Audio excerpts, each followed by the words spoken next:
Here's a video on how I got 2,000 views in a year on YouTube. First thing you should know is that clickbait titles are good for getting views, but they're not exactly necessary.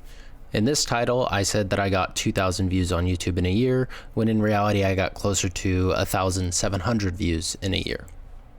While the larger number could lead to more views, clickbaiting doesn't always give you more views, especially when you're starting out. The reason I use 2,000 instead of 1,600 or 1,700 is simply for the clean appearance that it gives my videos.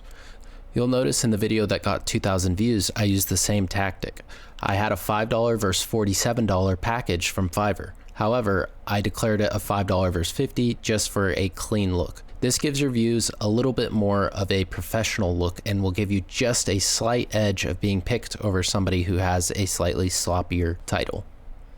This might not sound like a lot, but when YouTube algorithm goes and picks between thousands of videos, a slight edge can be the difference.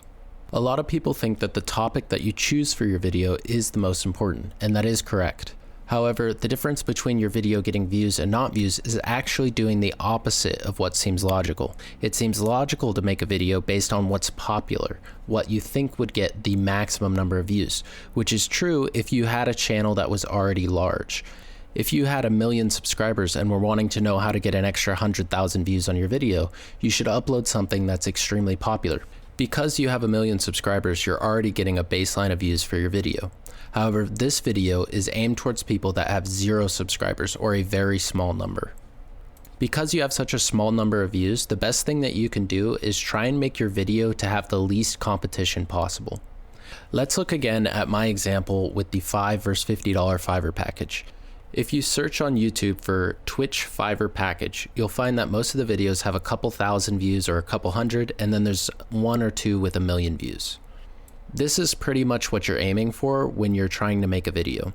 When you have an idea for what topic you want to do for a video, try searching for it. When you search for this topic, if all of the videos that come up as the results have millions of views, your video is going to be buried very deep in the algorithm and you're going to get no views.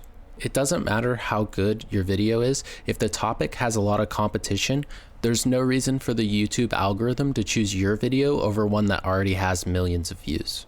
Now that we have the topic for the video, let's try and make the video of good quality, but not the highest quality.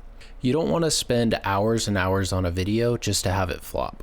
The $5 versus $50 video that I did probably took me 2 hours. Not counting the time I had to wait for the actual Fiverr artist to get back to me with their work. This video was pretty experimental because I didn't know whether or not people would still be searching for this topic, and I didn't know if it would actually beat the competitive videos. Because of that, I didn't spend a lot of time on the video, but I still made sure that the quality was worth putting on my channel. The first thing you should do with this is take multiple takes when you're doing the audio. For this video, I have about 3 minutes of audio at this point, and I've probably spent about 15 minutes. Most of that is because I'm making this video without a script and just kind of recording as I go and then going back and deleting things that I don't like. But for the most part, if I stutter while I'm talking, I go back and I redo that section. I also take care to remove parts where I gasp and make breaths or have any kind of interruption in the audio quality. I am by no means an expert editor, and I'm sure if you went through the video and just looked for all the little audio jumps, you could figure out every point where I made a gasp or some sort of edit to the audio. That's completely okay for your video. Nobody is expecting a 1 million subscriber quality video. Just make sure that you have something that somebody can listen to without being constantly annoyed by the quality of your video. For the video, if this is one of your first times editing, just take it kind of slow and don't do anything extra. Try and make sure that your video is coherent. It doesn't have jumps all over the place. The transitions aren't distracting. Try and just make sure that you can understand what is actually going on in the video. For editing the video, we want it to be simple and as viewable as possible.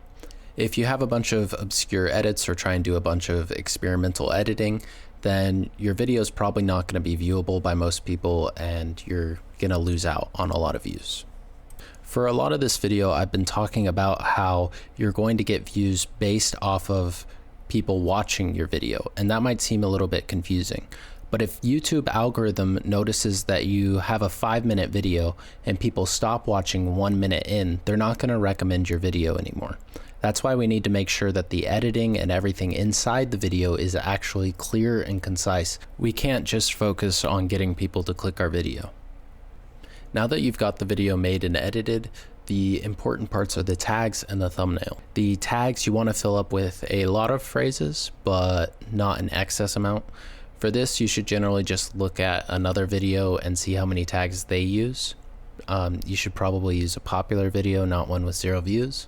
For the thumbnail, we're doing the same thing as editing. We want it to be simple and clear. If the thumbnail is jumbled or messy or has too much information on it, people aren't going to click it. They will think it's done by an amateur. We want that kind of simple and professional look that anybody could do.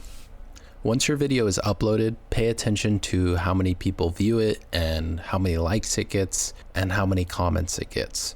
You'll want to respond to most of the comments you receive, even if it's just liking a comment.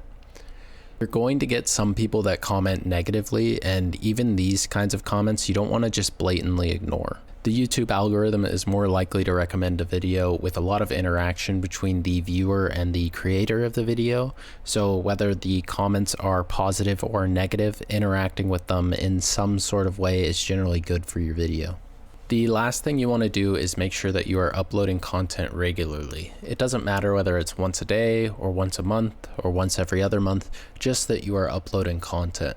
If you look at my video, you'll notice that after a while the views started to drop, and this wasn't because my video was worse or because it was becoming less popular. My actual like to dislike ratio was improving over time. The reason that my video was not getting views anymore is because YouTube looked at my channel, said, hey, this guy hasn't uploaded in over a year.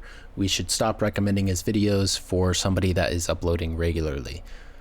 Hopefully once I upload this video and get a few more rolling out, my video will be back on the search list. Right now you can't even find my video if you search Fiverr Twitch, even though it was one of the more popular ones listed there. That's about it for my video. Some closing notes and maybe topics that I should address, because people will say in the comments, oh, you're wrong on this. When it comes to picking a topic, you do want something that isn't incredibly popular, but obviously you don't want something that nobody has ever searched before. Generally, if there are videos there with a couple thousand views or a couple hundred views, that's a good thing to search and do a video on. For editing, if you are doing something like making a meme channel, then obviously the rules of editing are very different, where you want to have these over-the-top edits and you don't want to keep things simple. Most of this video has been for people that make videos similar to myself. That would be people that want to be gaming live streamers or make gaming videos. However, I would advise against going out and just uploading gameplay, because gameplay on YouTube typically does not do well unless you already have an audience. Gameplay is something that is very hard to make niche unless you are showing how to do a specific thing in a video game that does not have a lot of views. If you are just going to upload your 308th video on a victory in Fortnite, you are going to get 0 views, and you should start with something else. There are obviously examples of people doing that and actually getting views, but this is generally because they already had some sort of clout or followers from a different platform and they just brought it over to YouTube. Thank you for watching. That concludes the video. Hopefully I upload more than once a year. I think it was actually 2019 that I last uploaded a video. I want to commit more to doing YouTube, but frankly I have so many different things that I want to do that I'm struggling to pick just one. So hopefully I can get in a regular schedule of uploading to YouTube. So go ahead and like and subscribe. I will have more videos out in the future.